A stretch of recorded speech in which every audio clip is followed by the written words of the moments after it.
Good afternoon. May 2-in-1, isasama ko na sa isang question yung dalawang questions. For Bella and Carlo, congratulations on your latest project. 8 years is last time ko nagkatrabaho in Meet Seat namin. 2018, parang ganun yata. 2017. 2018. Okay, so kumusta naman working together again? May mga bago ba kayong discovery sa isa't isa? Napilitan lang po talaga ako. Actually, it was such a nice experience to work with Carlo again.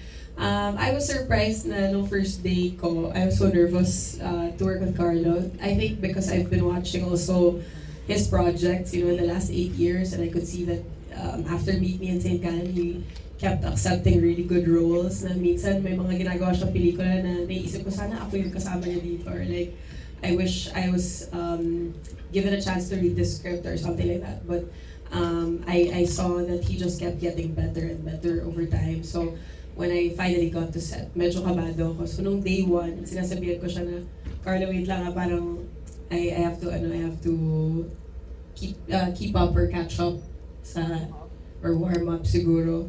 Kasi hindi, catch up talaga. Galing ni Carlo. Etong movie na to is from his POV. So I won't be surprised kung maraming hahaputin to next year. Wow. Yeah. Who knows? Ako din na-discover, ganun. Yes. Wala naman, parang siyang reunion with an old friend. Pagdating sa set, yan nga, catch up, ganun lang, kamusta siya sa buhay, personally, yun, nag-mature na, yung mga choices niya sa buhay, nag-iba na. Pareho tayo, immature.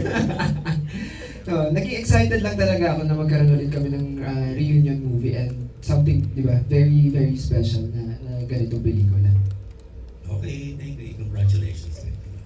Thank you. That was Bobby Ricantina of Manila Bulletin. Up next, we have Lars Santiago from GMA. Yeah, Bella and Carlo, pinanood niyo ba yung original before you did the movie? Ako po hindi po. Parang yung It's Okay din, hindi ko rin po napanood. So ito, hindi ko nga alam na Japanese, series? Pure Soul na wala po akong idea. So ang nabasa ko lang talaga is yung naisulat ni Sir Ricky and yun na lang po yung in-interpret ko.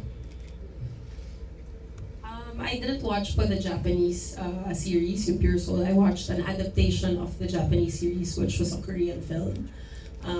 I watched it a few years ago and I watched it over and over again. So when I heard this project was parang gonna be done in the Philippines, I really threw my name in the hat. Like I really said if there's a chance I could do this project, I would love to do it. And then when Sir Ricky finally got on board and director, I was like, I cannot not do this. I have to be a part of this project. So it's beautiful because it's very different from the version I saw. But just like memories, it'll be nostalgic po. Kay Direk Jerry and of course sa ating national artist, mas mahirap ba kasi adaptation? May mga binago ba kayo or may pressure ba na ay kailangan magawa ito ng at least at par or mas mahigit dun sa original?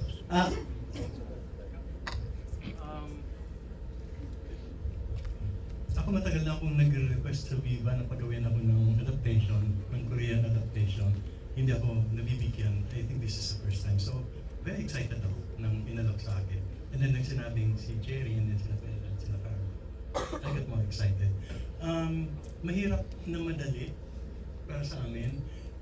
Madali kasi mas paano meron ka ng pagbabasehan, structure, and yung germ ng idea.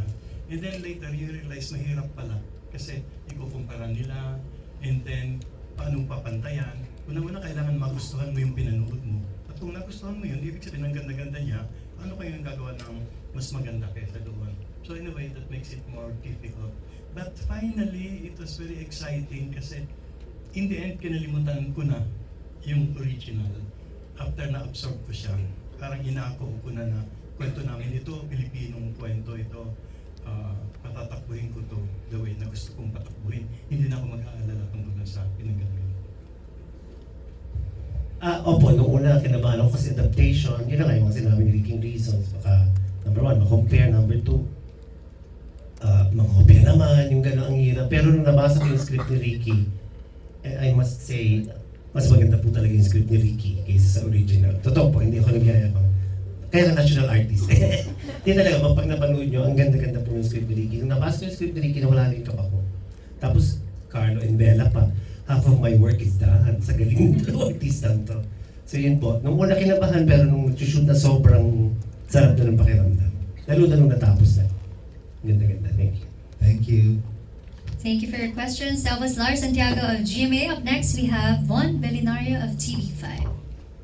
Hi everyone, good afternoon. Yung question ko po muna kay Bella and kay Carlo. Bella, Carlo, I think si Bella nag-tweet a few days ago, may nireplyan kang tweet na mas mapanakit daw to. Ito daw yung pinakamapanakit mong movie so far. Yeah. How did you say that? And reaction, Carlo, kasi ikaw rin, kilala ka rin namin bilang mapanakit sa mga movie. I said it with pride. Yeah. Ano to I kept parang discussing with Carlo nung nag-start pa lang yung shooting na parang itong movie na to, ito yung magiging classic film natin, no? Kasi feeling ko kaya kami pinagsama ulit dahil sa Meet Me in St. Gallen, and hanggang ngayon laging nauulit at nauulit yung mga videos ng Meet Me in St. Gallen. Hanggang ngayon natatag pa rin kami dalawa pag may Pilipino pumupunta ng St. Gallen sa Switzerland. So it's become its own beautiful thing. Like Meet Me in St. Gallen has its own little world, but I think a special memory will be our film. Like this is, or at least I don't know if it's the same for Carla, but for me, I feel like this is one of my films na I would like to think would be a classic.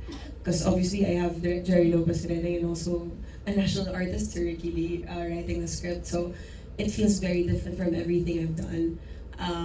It feels more mature. It feels so grounded. The script, sometimes yung lines borderline poetic.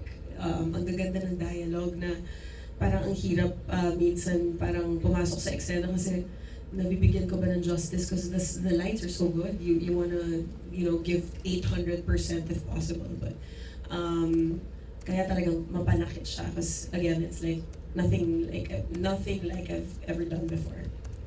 How about you, Carlo? Dahil, ano yun? Sorry ba? Ano yung question? Gaano ito kapanakit? Mapanakit? Oh, mas Compared sa talaga. mga May nakita akong IG post the other day. Sabi niya, pag nauulanan daw si Bella, alam mong masasaktan or mananakit si Bella. So tawag-tawa ako doon. Totoo naman din. Oo, ang daming ulan dito. Basa kami talaga dito. Isa yun sa mga parang highlight ng pelikula. Well, gano'n naman talaga. Feeling ko kapag nagmamahal ka, may point na masasaktan ka talaga. So, yun lang naman. So, yung pelikula, si Sandra at si Dito ay nagmamahal ng totoo. So, masasaktan at masasaktan sila dito. Thank you.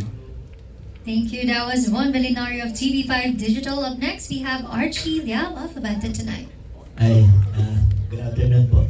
Nakaka-relate ako sa kwento ng pelikula kasi nung yung mother ko kasi nung bedridden at saka na-stroke siya, there was time na kinakausap ko siya, umiiyak siya, hindi ko nalaman na kahit yung memory niya wala na, nandun pa rin yung puso. Naiintindihan, naririnig ko rin ako yan, naampanin niya, nakaramdam pa rin siya. So, tama-tama yung ano ng pelikula na what the mind forgets, the heart remembers.